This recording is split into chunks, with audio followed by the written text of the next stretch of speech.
Rio. O 737 está com problemas. A visibilidade dos pilotos foi prejudicada por causa da chuva.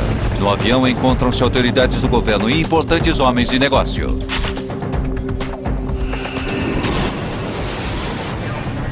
Suba! Suba! Suba, suba! O acidente do IFO-21 choca o mundo. Será que um ato final de guerra teria derrubado o avião? A Casa Branca exige respostas. Aquela não era uma aeronave comum, mas sim um avião militar que levava políticos americanos. Quando a investigação termina, a Força Aérea é tida como uma das responsáveis.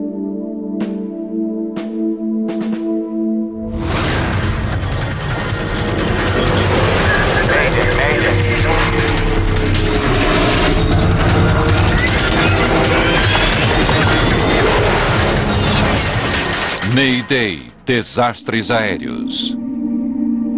Esta é uma história real. Ela foi baseada em relatórios oficiais e em relatos de testemunhas oculares. Sequência de erros.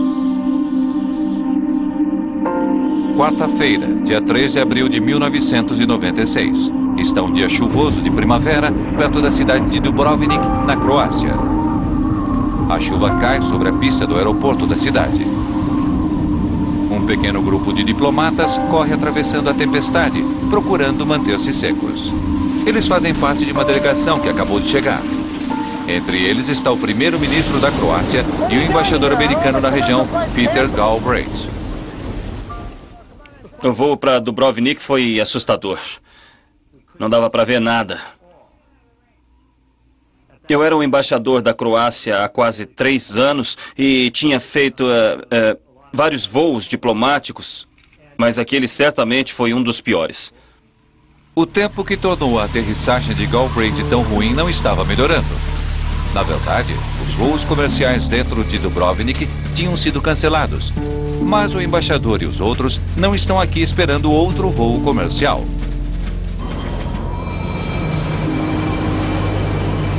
Eles estão aqui para dar as boas-vindas ao IFO-21, um jato da Força Aérea Americana em uma delicada missão. O avião é um 737 especial. A Força Aérea tem uma pequena frota desses jatos para transportar convidados importantes pelo mundo. O avião tem tudo o que é necessário para se fazer negócios e política a 10 mil metros de altura. Hoje esse avião está transportando o que os militares chamam de VDs, visitantes distintos. Esse grupo é liderado pelo secretário do Comércio dos Estados Unidos, Ron Brown. Ron Brown era um homem realmente muito capaz. Ele era um dos membros internos em Washington e tinha todas as habilidades para ocupar esse cargo. Brown é um astro no grupo democrático. Ele teve um importante papel na eleição de Bill Clinton. Abaixo de Clinton, Brown foi nomeado o primeiro secretário africano do comércio americano na história do país. As empresas americanas que estão aqui hoje estão ansiosas para entrar num diálogo com o governo e, mais importante, de fazer negócio. Hoje o trabalho trouxe Brown a uma das áreas mais problemáticas do mundo. Durante 4 anos, a Guerra Civil separou a Bósnia e a Croácia.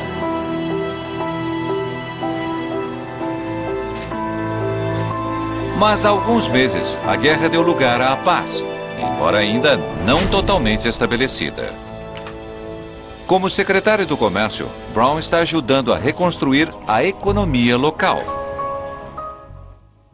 A filosofia era de que a paz não duraria, a menos que houvesse progressos na economia da região. Isso era muito importante para a restituição da paz. A visita de 3 dias de Brown começou naquela manhã em Tuzla, Bósnia, onde seu grupo visitou uma usina hidrelétrica e comeu hambúrgueres com as tropas americanas do local. Sendo um ex-oficial do Exército, eu sei como é estar longe de casa, então tivemos a ideia de trazer um pouco de casa até vocês. A parada final no roteiro daquele dia seria na antiga cidade litorânea de Dubrovnik. Antes da guerra, o local era uma parte vital da indústria do turismo no país. Eu achei que o Ron Brown devia ir para Dubrovnik. Os croatas estavam ansiosos para ouvir que Dubrovnik ainda estava de pé e que ainda era um destino turístico. Então eu achei que seria muito útil se ele pudesse ir àquela cidade. Mas nesse dia úmido, Dubrovnik não estava em sua melhor forma, nem mesmo estava visível.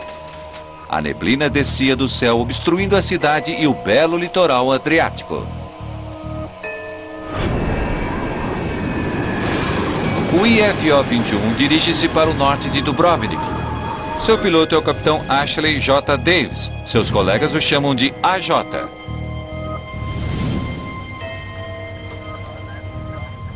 IFO-21, permissão para decolar. IFO-21, prossiga. Da cabine, Davis consegue ver algumas nuvens à frente que ele quer evitar. Vamos precisar ir para a esquerda, fazer um desvio. IFO-21, seu pedido foi aprovado. Suba e mantenha o voo nível 160. Nível 160. IFO-21. São 2 horas da tarde. A J. Davis e sua tripulação estão trabalhando desde a madrugada. Dentro do avião, os passageiros desfrutam de um grande conforto. A aeronave é praticamente idêntica a um 737. A J. Davis cresceu em Baton Rouge, Louisiana, e sonhava em ser piloto. Ele conseguiu e desde então tem estado na linha de frente do exército americano. No passado, ele pilotava aviões destinados ao reabastecimento no ar sobre o Golfo Pérsico. Mas agora ele transporta diplomatas e outras autoridades do mundo todo. Isso significa muitas viagens e muito tempo longe da esposa e dos 2 filhos em Ramstein, uma base americana na Alemanha. Segundo as patentes da Força Aérea, o posto que Shelley Kelly ocupa é o de sargento técnico.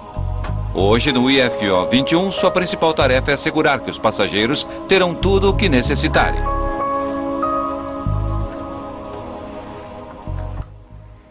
Senhor secretário, alguma coisa para comer? Não, obrigado. Estava pensando no tempo que temos. Os diplomatas esperam chegar em Dubrovnik à tarde, mas eles estavam atrasados desde amanhã. Se quiser, posso verificar para ter certeza. Sim, obrigado. Seria muito bom.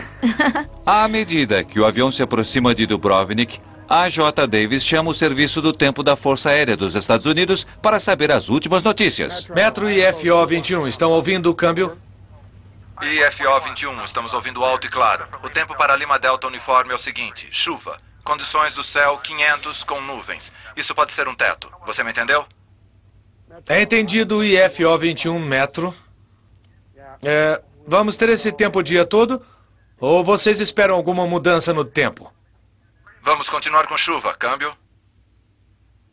Chuva, entendido. Obrigado. Então, vamos ver como está Dubrovnik. Passaram-se apenas 4 meses após o Tratado de Paz ter sido assinado. E o céu sobre essa parte do mundo ainda não tem garantia de um clima amigável. Os aviões ainda são obrigados a voar em espaços altamente restritos e, embora saiba que aqui há restrições de voo, Davis nunca voou nessa parte do mundo antes. À medida que se aproxima da fronteira com a Croácia, ele recebe um aviso inesperado.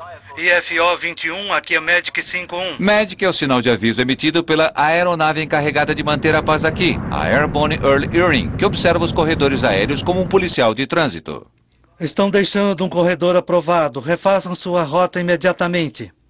Davis não está fora do curso. Ele está voando na exata rota que havia planejado, mas sem saber, ele e seu avião estão saindo do espaço aéreo aprovado.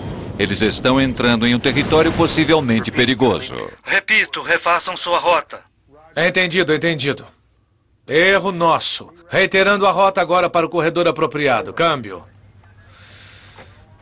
Segunda vez hoje. Os corredores aprovados mudam e Davis e sua tripulação deveriam ter sido informados dessas mudanças. Para permanecer no curso aprovado, Davis terá que mudar para o oeste. É uma situação embaraçosa e isso lhes custará tempo. Shelley, AJ. Direcionamos nossa rota. Chegaremos com cerca de 15 minutos de atraso em Dubrovnik. Peça desculpas em meu nome.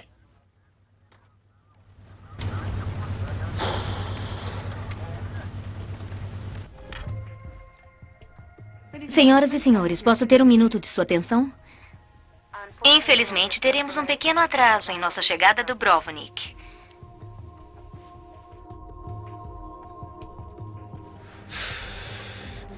Os passageiros não vão gostar nada disso. E com esse tempo pela frente, vamos nos atrasar mais ainda. Do lado de fora do avião, a chuva pesada continua. Tentar aterrissar em um aeroporto não familiar, com um avião lotado de homens de negócios e diplomatas, não é uma tarefa fácil para Davis. O que acontecerá com este avião e seus passageiros nas próximas horas chamará a atenção do mundo. Voltaremos a seguir com Desastres Aéreos no Nat Geo. Uma forte chuva castiga um pequeno aeroporto em Dubrovnik, na Croácia. O tempo está tão ruim que os voos comerciais foram cancelados. O IFO-21 se aproxima cada vez mais do aeroporto, mas a forte chuva não cede.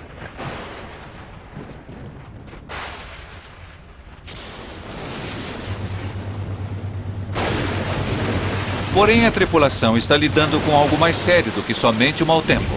A recente guerra civil deixou o aeroporto de Dubrovnik seriamente danificado. Ele ficou fechado durante vários anos e está esperando por um novo sistema de aterrissagem. O aeroporto foi totalmente destruído pelos sérvios que tomaram todo o local durante a Guerra de 91. Eles realmente não pensavam duas vezes para destruir. Eles destruíram o sistema de aterrissagem e o novo ainda estava sendo pedido. No mundo todo, os aeroportos usam sofisticadas tecnologias para ajudar os aviões na hora da decolagem e da aterrissagem. Um radar Doppler avisa sobre tempestades que se aproximam. E glide slopes ajudam os pilotos a permanecerem no curso durante a aterrissagem.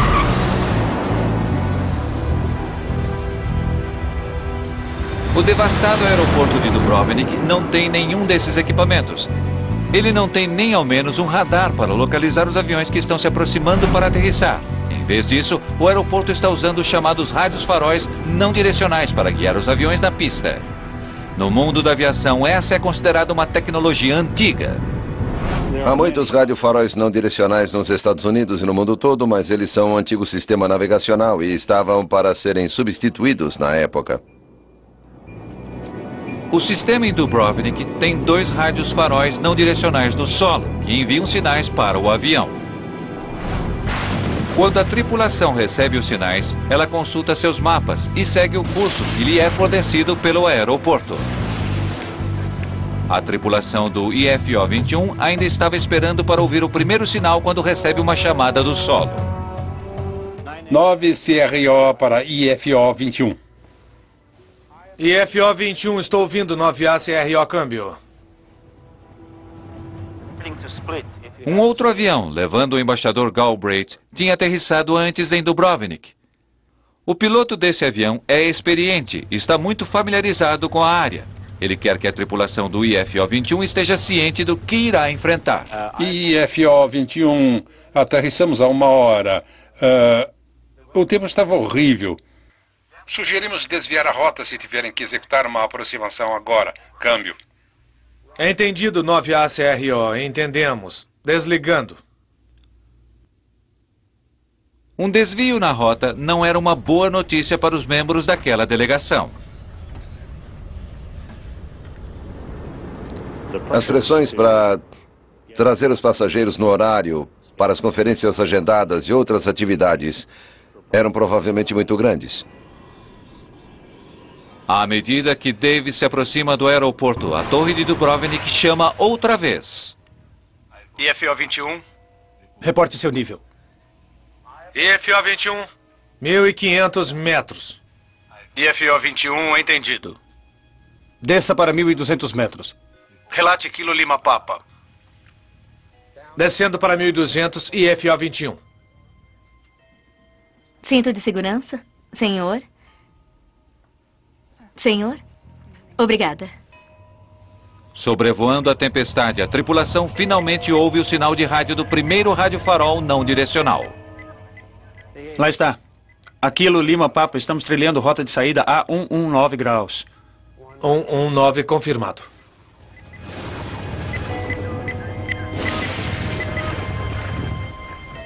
Senhor secretário, estamos aterrissando. Terminamos isso depois, Adam.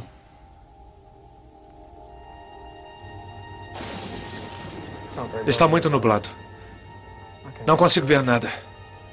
Tim? As nuvens são espessas. A tripulação não consegue enxergar ao redor. Eles precisam confiar em seus instrumentos para atravessar a tempestade. IFO-21. Senhor, estamos dentro do localizador e aproximando. IFU-21, entendido. Permissão para se aproximar. Cuidado, a pista está molhada. IFO-21.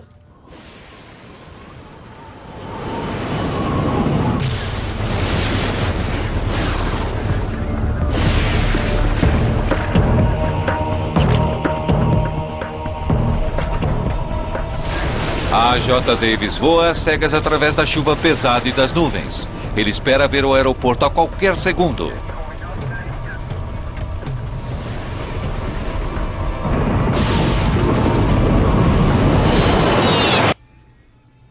Suba! Suba!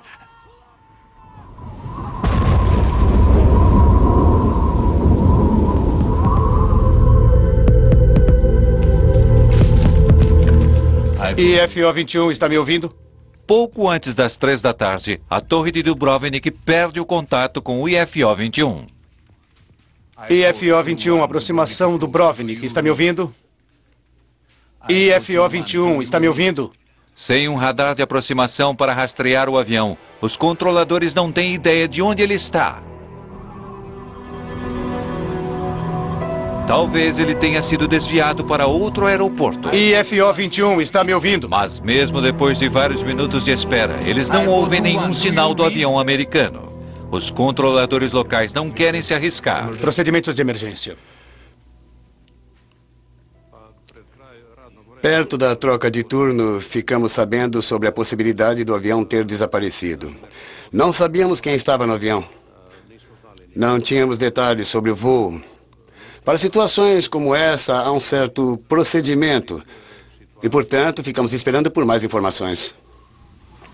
Peter Galbraith está esperando no aeroporto com o primeiro-ministro da Croácia.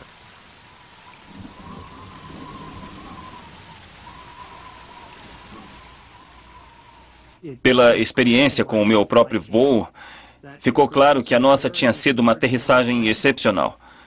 Por isso, eu não esperava que eles tentassem aterrissar em Dubrovnik. O primeiro-ministro da Croácia chegou perto de mim e me puxou de lado e me disse que tínhamos perdido o contato com o avião de Ron Brown. Eu falei com o Centro de Operações do Departamento de Estado e pedi que o exército americano começasse, então, as atividades de busca e de resgate. Nos centros de controle de tráfego aéreo, os procedimentos de emergência têm início. Mas nenhum deles tinha tido nenhum contato com o IFO-21. Os procedimentos de busca e resgate se concentram na aproximação do aeroporto. Talvez o avião tivesse caído no mar Adriático.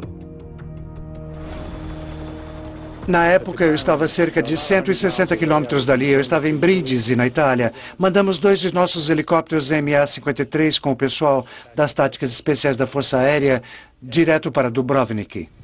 Durante horas, não houve sinal da aeronave desaparecida e as condições do tempo estavam piorando. A neblina estava aumentando e as tempestades também. Havia pouca visibilidade. IFO-21, aproximação Dubrovnik, está me ouvindo? O IFO-21 tem a bordo um IPA, ou Indicador de Posição de Acidentes. IFO-21, está me ouvindo? Se o avião tivesse caído, o IPA deveria estar emitindo um sinal de frequência ultra alta. Mas o aeroporto de Dubrovnik, além de não ter radar, também não tinha equipamento para captar esse tipo de sinal. IFO-21, aproximação do Dubrovnik, está me ouvindo?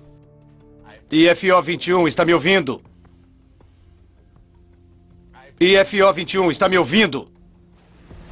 À medida que as horas passam, a péssima visibilidade frustra a equipe de busca.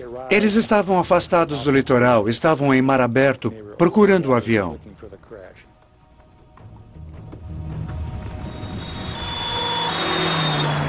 Horas depois de o avião desaparecer, a polícia recebe um chamado. Um morador local havia visto alguma coisa nas montanhas acima de sua casa. Era um local bem afastado do litoral, onde as buscas estavam concentradas. Fomos até as montanhas com 2 veículos.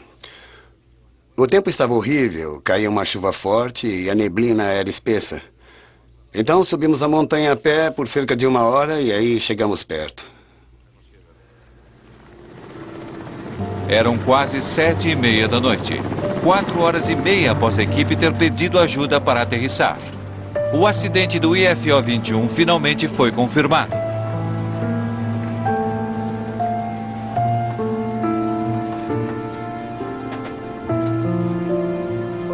As notícias de Dubrovnik chegam rapidamente aos Estados Unidos.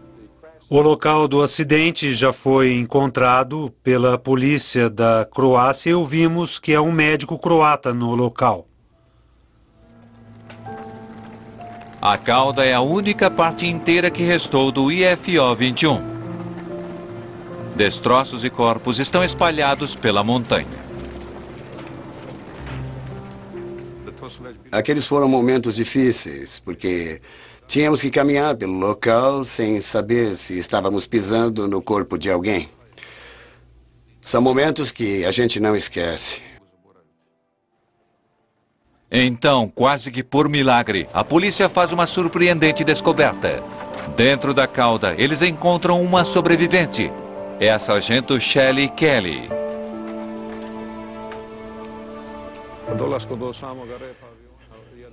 Quando chegamos até a cauda, um dos policiais entrou e encontrou o corpo dela e tentou ajudar. Aquela era a nossa esperança. Queríamos ajudar, queríamos salvar todas as vidas ali e a dela era a nossa chance. E estávamos contando com isso.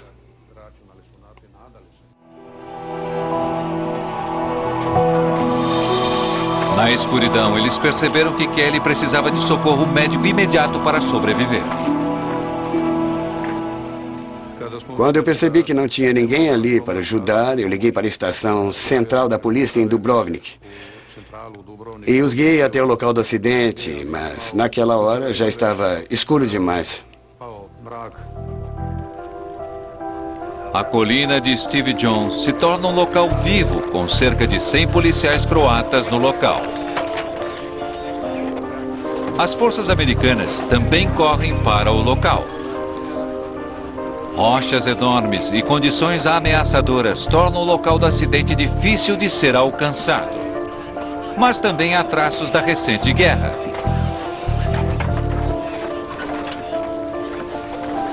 Mike Canavan está no comando da operação de resgate do avião americano. Eu conheci um major croata. Ele me disse que seria o guia e que nos levaria até o topo da montanha. E naquela época ele mencionou que havia vários campos de batalha entre onde estávamos e o local do acidente. Leva quase 2 horas para Canavan finalmente conseguir chegar ao topo da montanha.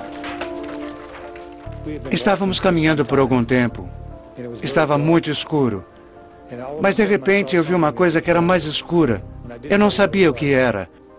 E chegando lá eu vi que era o motor do avião. No topo da colina, o tempo tornou a aterrissagem dos helicópteros impossível. A equipe de emergência não pode esperar que o tempo melhore. Eles precisam tirar a sargento Kelly da montanha imediatamente.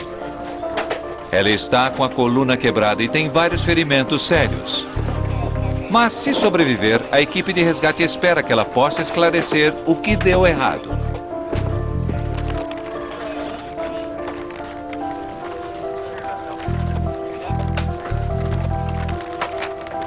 Com Kelly a salvo fora da montanha, a busca por outros sobreviventes continua.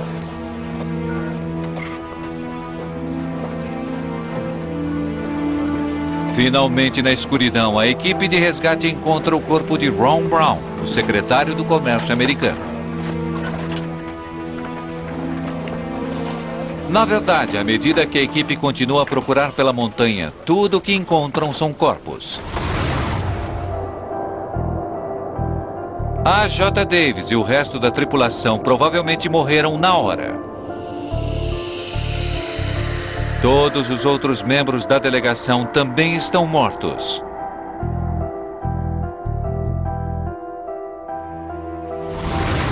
Enquanto dezenas de trabalhadores continuam sua terrível busca, chega um telefonema de Dubrovnik. A sargento Shelley Kelly é declarada oficialmente morta na ambulância a caminho do hospital. Não houve sobreviventes no acidente do IFO-21. Voltaremos a seguir com Desastres Aéreos no Nat Geo. Durante a madrugada, o tempo melhora. Peter Galbraith chega pela primeira vez ao local do acidente.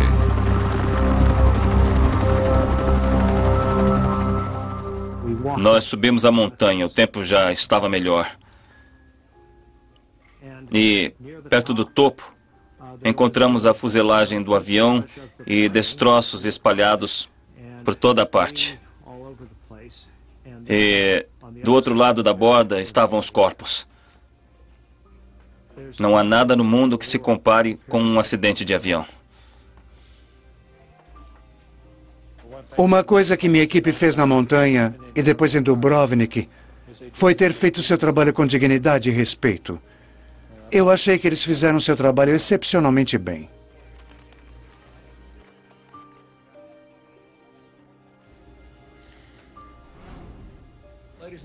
Senhoras e senhores, o vice-presidente, a primeira-dama, os membros do gabinete e eu queríamos vir aqui para estar com os funcionários do Departamento do Comércio numa hora muito difícil. Hillary e eu acabamos de chegar da casa de Ron Brown. Estivemos com Alma e Michael e sua família e amigos que estão lá. À medida que a verdade se estabelece na mente das pessoas, a questão mais difícil começa. Como um 737 reprojetado da Força Aérea Americana caiu numa montanha da Croácia?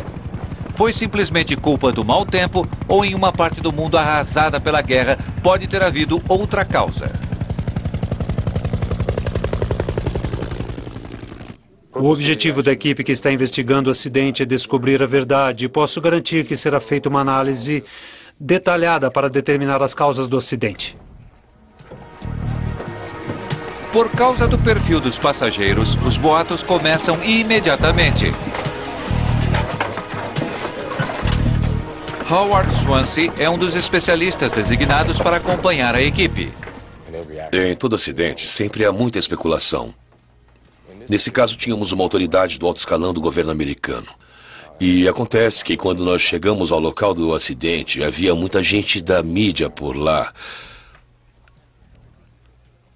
Havia fragmentos, pedaços da aeronave a quilômetros do local do acidente.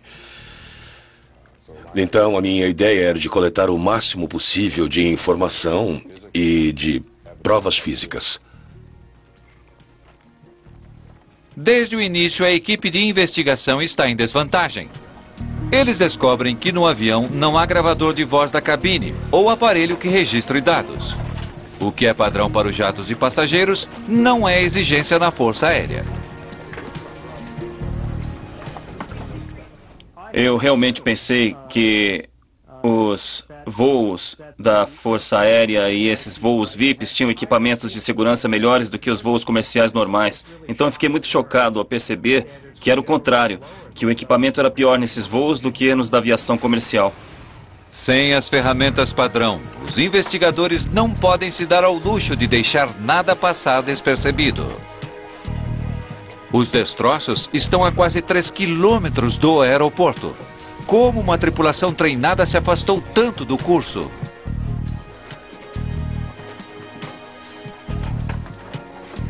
À medida que Swansea examina os destroços, Nelson Sponheimer é trazido para verificar outra prova.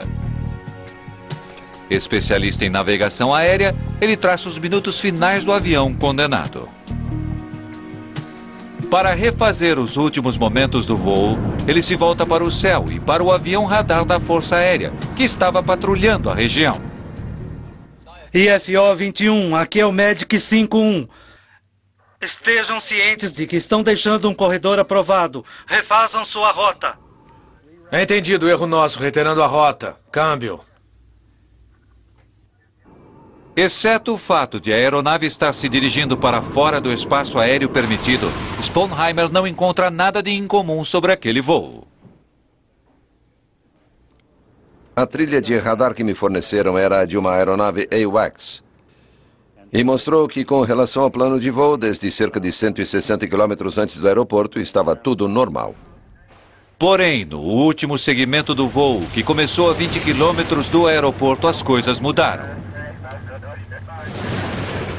Na aproximação final, o avião começa a sair do curso. Ele começa a voar numa linha reta que leva às montanhas. Minha primeira olhada no plano de voo do avião mostrou um erro de 7 graus no segmento final de aproximação. Um pequeno erro, quando se está viajando a centenas de quilômetros por hora, pode rapidamente se tornar um grande problema. Mas por que o avião se desviou de seu curso na parte final da viagem, se no restante do voo ele não apresentou problemas de navegação? Mesmo sob um tempo ruim, como a tripulação pode ter ficado tão perdida? Sponheimer examina o equipamento navegacional ultrapassado do aeroporto. Seriamente danificado durante a recente guerra, talvez ele tenha apresentado um mau funcionamento. 2 rádios faróis não direcionais separados são usados para as aterrissagens em Dubrovnik. Um deles guia os aviões para a pista e o outro os informa se eles foram longe demais. O primeiro fica localizado na ilha Kolossep, perto dali. Ele transmite um sinal específico em código Morse facilmente identificável. Quando ouvissem o sinal, Davis e sua tripulação só precisariam voar em direção aos mapeamentos específicos de aterrissagem. Se eles fizessem isso, acabariam chegando ao aeroporto. O segundo rádio farol não direcional está localizado no próprio aeroporto. É um dispositivo à prova de falhas. Se a tripulação ouvisse o sinal antes de ver o aeroporto, eles teriam que declarar uma aproximação antecipada e dar uma volta para depois tentar aterrissar novamente. Na verdade, o avião que trouxe Peter Galbraith para Dubrovnik minutos antes do IFO 21 só conseguiu aterrissar da segunda vez. IFO 21, estou ouvindo. 9A, CRO, câmbio. IFO 21, o tempo estava horrível. Sugerimos desviar a rota, câmbio. É entendido. 9A, CRO, é entendido. Desligando. Mas depois de estudar o equipamento, Sponheimer não acredita que ele tenha tido algum papel no acidente. Ambos os rádios faróis não direcionais estavam operando normalmente nos testes feitos dias após o acidente. Há boatos bizarros e uma teoria bem mais sinistra. Talvez Davis estivesse seguindo um rádio farol não direcional colocado nas montanhas de propósito. Em uma região problemática, seria aquele um ataque a uma missão comercial?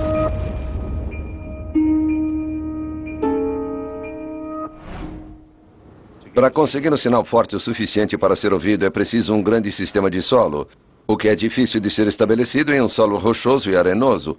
Instalar um rádio farol não direcional nas montanhas seria muito caro e levaria muito tempo. Seria quase impossível realizar um esquema tão elaborado. Nunca foi encontrado nenhuma prova sobre a implantação de um rádio farol não direcional nas montanhas.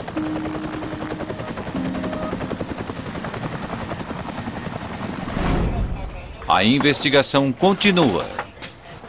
Nos destroços do avião da Força Aérea, os investigadores descobrem uma importante peça do quebra-cabeça. O indicador automático de direção do avião, o ADF, é recuperado. Parece estar funcionando, mas apenas uma unidade havia sido instalada no jato.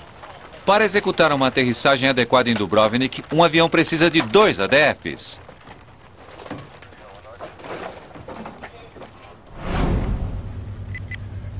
O aparelho ouve os sinais emitidos pelos rádios faróis com base no solo. Mas ele só consegue ouvir um de cada vez. Ainda não passamos rádio farol. Estou voltando para a KLP. Voando com apenas um ADF, a tripulação só consegue ouvir um dos dois rádios faróis. O que está dizendo como chegar ao aeroporto ou o que está informando que eles estavam afastados demais. Eles não conseguem ouvir os dois ao mesmo tempo. Seria preciso 2 ADFs na aeronave e ela só possuía um. E ter somente um desses aparelhos restringe sua habilidade de aproximação com precisão. Eu tenho CV aqui. Ainda não passamos, estou retornando à KLP. Aproximando-se e afastando-se rapidamente entre os dois rádios faróis, a tripulação pode usar o ADF para ouvir os dois sinais. Mas isso só teria adicionado mais estresse à aterrissagem já difícil. E a outra surpresa, o jato da Força Aérea não estava adequadamente equipado para aterrissar nesse aeroporto. O piloto tem muito pouco tempo para fazer a aproximação. Fica muito difícil tentar fazer as duas coisas, continuar ouvindo o código e continuar buscando seu curso e sinais direcionais. À medida que continua a estudar o trajeto do IFO-21, Nelson Spoelheimer se concentra na fechada curva em S que o avião fez. É o tipo de rota que um avião faria se estivesse procurando um sinal de rádio farol não direcional. Mas justamente quando a tripulação deveria estar procurando pelo sinal do rádio, a curva em S desaparece. Cerca de 3 ou 4 quilômetros dentro do espaço da aproximação final, durante os 11, 12 ou 13 quilômetros seguintes, o avião estava voando em linha reta. Em vez de confiar no sistema navegacional, muito embora ele fosse primitivo, a tripulação de repente parece ter desistido. E agora Spoelheimer acha que sabe por quê. Lutando contra a forte chuva e prejudicada por ter apenas um ADF, a tripulação, segundo Spoelheimer, deve ter recorrido a outra tecnologia ainda mais antiga para encontrar a pista. Uma coisa chamada INS, ou Sistema de Navegação Inercial. Um sistema INS usa um giroscópio para manter os pilotos informados do quanto um avião oscila. Depois de entrar em uma posição geográfica específica no início do voo, o INS segue todas as curvas que um avião faz. É um sistema autônomo na aeronave. Mas há um problema enorme. Se o giroscópio não calcular perfeitamente cada manobra do avião, o piloto poderá sair de seu curso.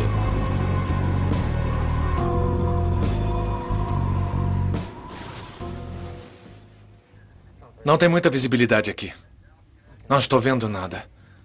Tim?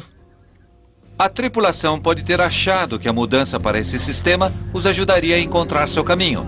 Mas nesse caso, deve ter feito o avião ficar perigosamente fora de seu curso.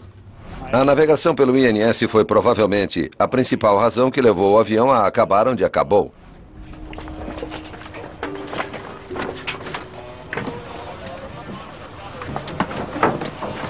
O investigador Howard Swansea examina o quadro de aproximação Jepson que a tripulação estava usando quando tentava aterrissar. Prejudicados pela péssima visibilidade e confiando no sistema de navegação inercial, seus gráficos teriam sido uma ajuda-chave. Mas quando olha o quadro mais de perto, ele vê algo peculiar. Um número-chave. A altitude mínima de descida não está precisa. A altitude mínima de descida é a altura em que os pilotos deverão conseguir visualizar o aeroporto. Se o piloto não pode ver o aeroporto a essa altura, ele tem que abortar a aterrissagem. Cada país tem a responsabilidade de desenvolver esses procedimentos e depois publicar a informação para que os outros países, assim como suas aeronaves, possam voar sob esses procedimentos. Swansea descobre que a altitude mínima de descida do IFO-21 não se encaixa nos padrões de aviação americanos. Dado o terreno montanhoso, ela devia ser de mais de 840 metros. Mas o mapa que a tripulação estava usando dizia que eles estavam a apenas 630 metros. Isso significa que a tripulação pode ter voado cerca de 200 metros mais baixo do que os especialistas nos Estados Unidos acharam que seria seguro sem ter que abortar a aterrissagem. Combinado com outros problemas que a tripulação estava enfrentando, um quadro não padronizado selou seu destino. Lutando para encontrar o aeroporto, eles não conseguiram enxergar através das nuvens, supondo que ainda estavam seguros acima das montanhas.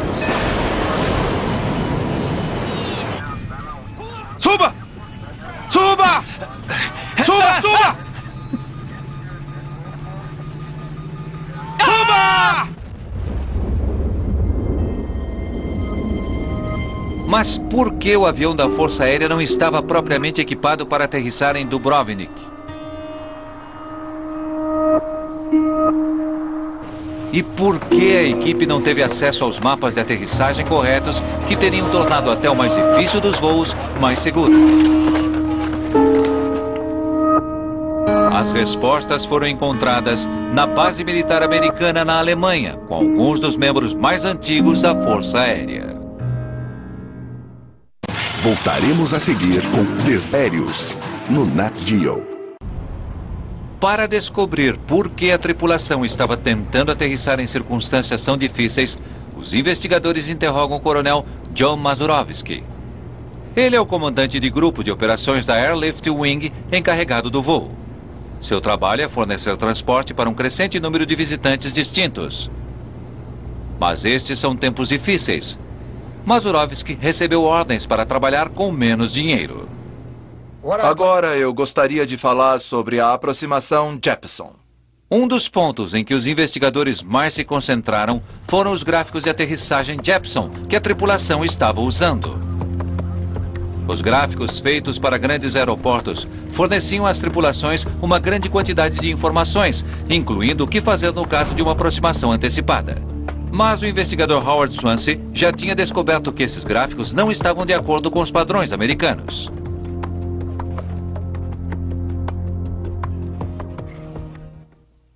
A Força Aérea tinha uma diretiva em que exigia que todos os procedimentos em países estrangeiros tinham que passar por um processo de avaliação americano antes que um membro da Força Aérea estivesse habilitado para voar na aproximação.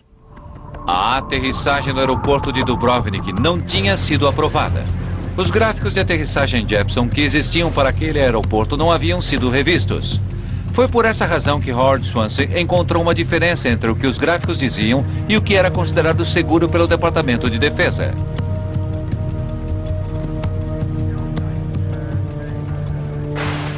Mazurovsky acreditava que restringindo seus aviões a aeroportos aprovados, ele limitaria severamente algumas de suas missões. É preciso tempo para verificar todos os aeroportos, mas ele tinha pedido uma revisão para alguns aeroportos, inclusive o de Dubrovnik. Essa aproximação Jeppson Waiver, o que o fez iniciá-la? Parecia que usávamos essas aproximações há vários anos e a segurança não estava sendo levada a sério. Mas a renúncia desse direito pelo Departamento de Defesa nunca foi dada. A aproximação para Dubrovnik nunca foi aprovada. Mesmo sem a segurança exigida, a Força Aérea continuou a aterrissar lá. Aproximação Dubrovnik, IFO-21, nível 100. Aproximação Dubrovnik, boa tarde. O aeroporto de Dubrovnik estava bem abaixo dos padrões modernos. Os gráficos usados para as aterrissagens não haviam sido checados pelo Departamento de Defesa. Mesmo assim, as autoridades sêniores da Força Aérea tinham decidido permitir a aterrissagem em Dubrovnik e em outros aeroportos. Nenhum desses aeroportos havia sido aprovado naquela época. Não é do meu conhecimento, senhor. Não.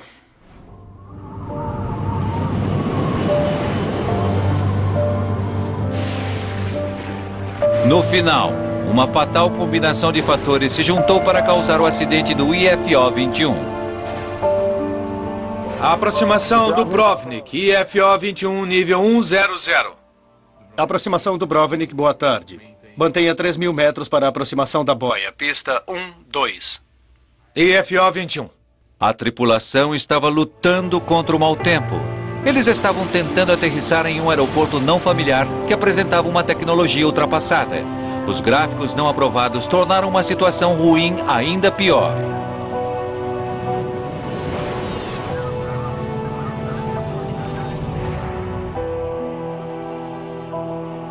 Após uma investigação envolvendo quase 150 entrevistas, o relatório final sobre o acidente com o IFO-21 ultrapassou 7.000 páginas.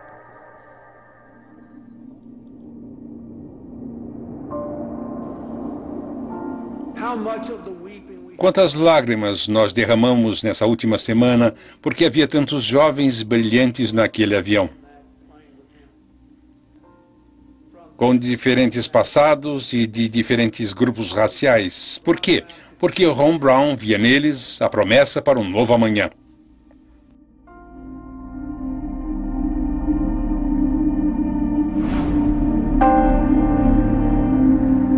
Os resultados da investigação acusaram vários indivíduos e instituições. O aeroporto de Dubrovnik foi isolado por causa de seus procedimentos de aproximação, feitos com instrumentos impróprios. Hoje, os ADFs não são mais necessários para se aterrissar em Dubrovnik. O aeroporto substituiu seu equipamento de aproximação com o sistema de aterrissagem por instrumentos que estavam sendo desenvolvidos na época do acidente. Entendi, você vê? O relatório final constatou que a J. Davis e sua tripulação foram responsáveis pelos erros cometidos durante o voo.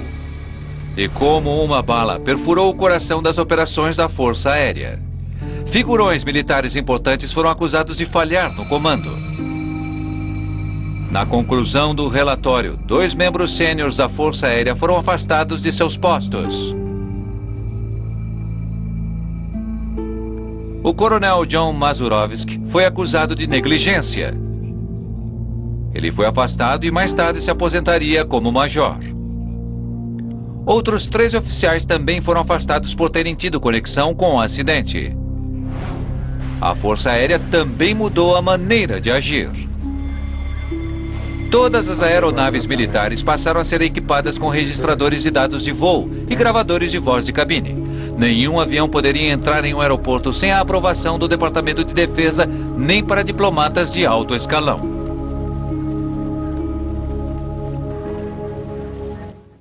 IFO 21. Senhor, estamos nos aproximando do aeroporto. Entendido. Pista 2-1. Aproximação autorizada. IFO 21.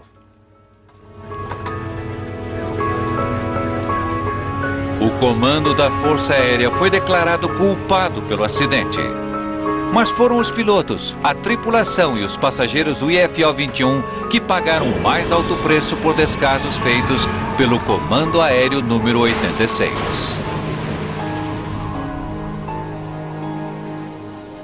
Versão brasileira, Centauro.